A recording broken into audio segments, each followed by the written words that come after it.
Eitz Chaim hi lamachazikim bo. It is a tree of life to those who hold on to it. There's an expression in the tradition known as l'shem amro. And what that reflects is that it's considered to be praiseworthy to quote a master or a text, to bring words from another teacher, or even to repeat ideas from somebody else. We're obligated to say l'shem hamro. It means in the name of the one who said it. And in fact, the rabbis pay great respect. They believe that it hastens the coming of the Messiah. Shabbat Shalom, everybody. I am happy to be back on the Bima after taking the days of Pesach off. Over my 30 years as a rabbi here and my 42 years as a rabbi, I always felt a little bit jealous of the families that I'd look out at in synagogue on holidays and see parents sitting with children and grandchildren, or even a day like today, to see an 89-year-old man surrounded by children and grandchildren, or mark the fact that your daughter came and son-in-law and grandchild are here with you from Connecticut. It's really beautiful. So I had the opportunity then to spend the Yontiv finally with, and Toby and I had an opportunity to spend the Yontiv with my kids and grandkids, and it was really beautiful. I was sitting in their shul in Northampton, Massachusetts, with my younger son, and it came to returning the Torah to the Ark to Ashrei. And then my older son came in with my granddaughter, and I thought like the words just yelled at me. Ashrei Yoshvei Veitecha. How enriched we are to be able to sit in this house. So it's really nice. I'm also appreciative that I have clergy, a team of clergy, Cantor Fishman and Rabbi Eppelbaum and Rabbi Sussman, who I know I can entrust the congregation to. When I returned, it was very interesting to read some of the sermons that were posted online by some of my colleagues over Pesach.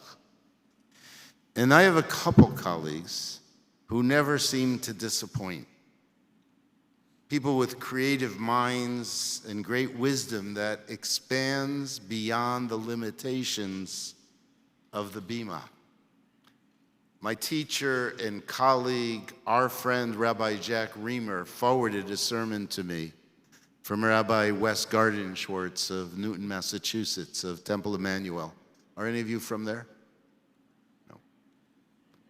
I'll have to tell Wes then that I quoted him. He is a master of our generation, a master homiletician. And although the sermon he gave did not relate to this week's Parsha, as I read it, I found an idea in it that is definitely connected, not only to our own times and our own concerns, but also this week's Torah reading. So Wes began with a joke, and I feel really comfortable repeating the exact same joke because I did it from this bima about 20 years ago. Do you remember, David? No. It goes like this. It's the story of Abe and Rose. They're both in their early 90s, and one night they're sitting on the couch watching television, and Abe asks Rose if she would want anything from the local ice cream parlor. And she said, yeah, it's a great idea. She was rather excited. I want a banana split. And he replies, great, because I'd love some ice cream also, so I'll go get it now.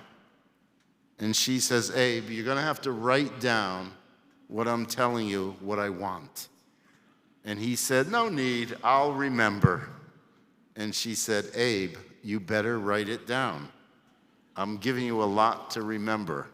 And he says, what does one need to remember with a banana split? There are 3 scoops.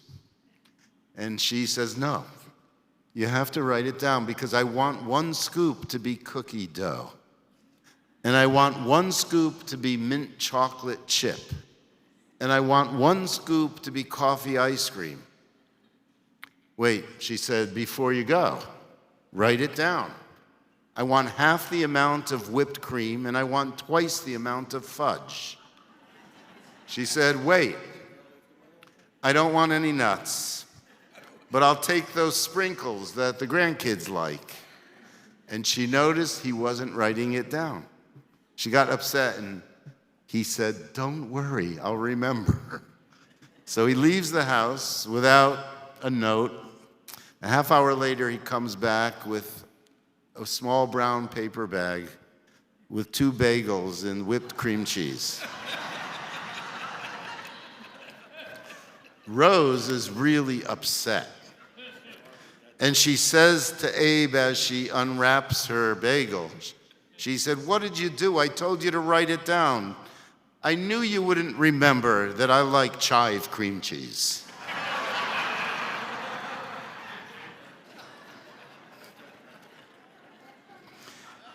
He was deeply apologetic. They ate their bagels, they enjoyed their evening, and neither remembered either the promise of the ice cream or the failure to deliver. On one hand, it's a funny story. On the other hand, it may be a little bit sad. The story is intended to teach us about how we live with change and with disappointment. We're all getting older and somewhat forgetful. There are going to be mistakes that all of us will make. It's inevitable. But it doesn't mean it's the end of life. On the contrary, we can move past those things that we forget. We make adjustments. We find ways to cope. And we find ways to enjoy the world and life as it's presented to us. Things won't be the same. You know, bad stuff happens in this world. We experience very bad times, and we can't escape it. We'll inevitably get old if we're lucky. We will if we're blessed to survive very bad times. It could be our health, it could be climatic disasters, it could be enemies that surround us. And such is the time that we're living in. It's a bad time. We've witnessed a horrible war. We've seen horrific suffering of our people and Palestinian people also. We've been disappointed in some of Israel's response, and we've also been very proud of Israel's strength and its capacity to respond. In some ways, as we looked around this past week, I think you would agree with me that in some ways we're witnessing a world gone mad. Supporters of Israel and Jews have been the butt of the hostility of pro-Palestinian groups who often don't know what it is that they are marching or protesting against or in favor of. There was a reporter at Columbia University in their School of Journalism who said he reported that he asked a lot of students why they were there and some people who weren't students. And he said it was crazy because none of them had the same answer. And some of them seemed to respond in ways that weren't reflective of reality at all. For some, the response was filled with anti-Semitism, and for some, they made it very clear it's not that they're anti-Semites. There's some people who don't remember October 7th. They only choose to remember October 8th, 9th, and 10th. The fact that there are hostages were of no concern to them. And we ask, how can that be? Has the world gone mad? We're learning of Israeli academics, artists, musicians, politicians, scientists, doctors who are being canceled by some of the great universities of this country. I'm going to leave the political response to others, and I have to leave the action plans to others also. What I look for is a religious response, perhaps a communal religious response, to find some comfort. It's not that I'm Pollyannish. I just know that when I sit and watch the news so often, I feel so hopeless and helpless. What do we do as individuals? So let me share with you some of the response. In the Shachrit service, after Shochenad, after Yishtabach, we say the Baruch Hu, and then we follow the Baruch Hu with a bracha. The bracha goes like this: Baruch atah Adonai Eloheinu melech haolam, yotzer or uvarei choshech, oseh shalom uvarei et hakol. I've taught this before. You know what it is that we said when we said that bracha? We said a blessing. We praise God for creating light and darkness, making peace and making everything. Doesn't seem to be anything wrong with that statement, with that blessing. But I want you to know that in the Geniza in Cairo, where the earliest fragments of some of our most ancient holy books have been discovered, a scholar found what's known as the Rav Amram Sidur prayer book. It's the earliest prayer book, written prayer book that we know of. And the words were different to that bracha, in that place, in that Sidur. The words said, Oseh shalom uvarei et hara. God makes peace, and he also creates that which is bad, that which is ra, that which is evil. Like most of you, the sensibilities of later generations couldn't tolerate saying those words in our prayer. We didn't want to sit in shul and say a prayer that praises God who created ra, created evil, that which was bad. Contemporary congregations undoubtedly reflect Archibald MacLeish's idea that if God is God, he must be good. And so they changed it to uvarei et hakol. In other words, God, who is everywhere and a part of everything, can also be found in that which is evil, or perhaps can motivate our actions in that which is evil. So we look at this in relation to a religious community. Our parents, our people have experienced evil. On the most devastating day since the middle of the 20th century, the responses from everything we have read and everything we have heard and the witnesses who have been there in Israel have been remarkable. People got together to help people. People immediately got up from where they were in areas of Israel far away from the Gaza envelope to help those who were there. Before the army even arrived, there were soldiers there. And even a community just like ours, communities like ours all over the country raised lots of money. We collected so much in terms of needed goods for the members of IDF. We supported troops, and we prayed together. We learned together. We got together. We heard from our brothers and sisters in Israel and the young men in the IDF. We were together, one nation with one heart. And so what we saw is that out of bad times, we can bring goodness. Out of bad times, we can bring comfort. We can respond with kindness and love, even when there is hara. This week, I once again heard testimony of the courage of so many Israelis and their willingness to sacrifice. Israel has been going through really awful times. I need not tell anyone in this room. Even with its great division and the tremendous disappointment in its prime minister, and yet what we see is that the people remain together in a very beautiful way. Rabbi Gardenschwartz spoke about what his community is doing, and I'd like to tell you a little bit about it. Because in Boston, which is so often a location where talented people from Israel go to meet with colleagues, to teach and to learn, Israeli musicians have been canceled. Artists have been canceled.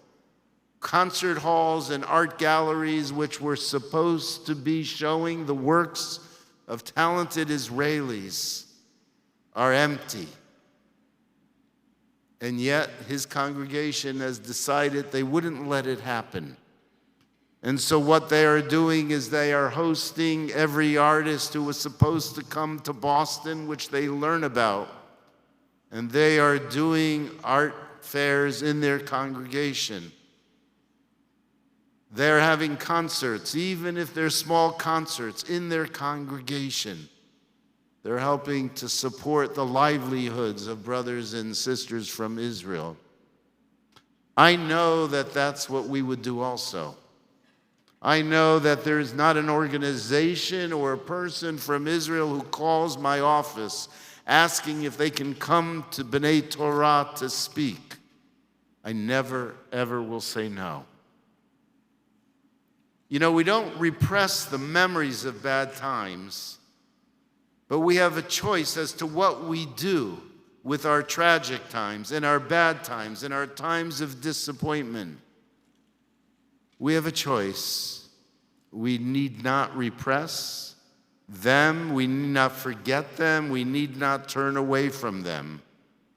And these are the choices that can be reinforced by a religious community and that are reinforced by a community like ours. And all of this makes great sense to me regarding the opening of this week's Parsha, Acharei Mot.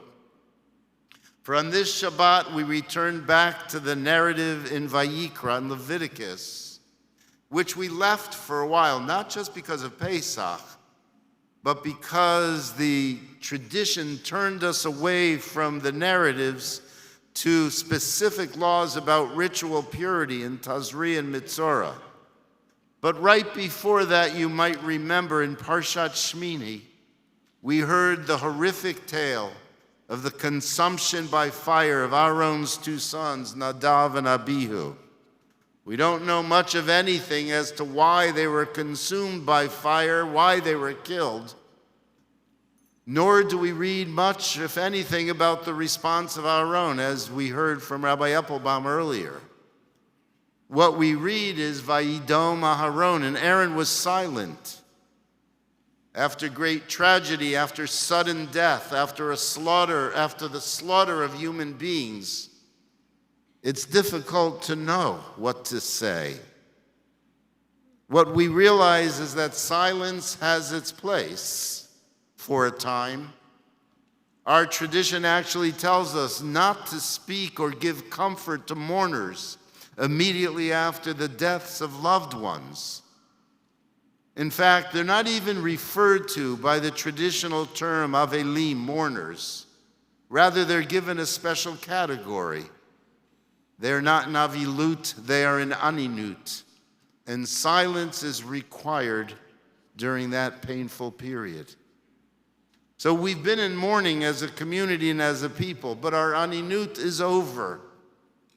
Insult has been added to our injuries as we've witnessed the horrific expression of hatred towards Israelis and Israeli people, towards Zionism and towards Jews and the Jewish people. And herein I believe that Aaron's teaching us something really important. Acharei Mot, after the death of his sons.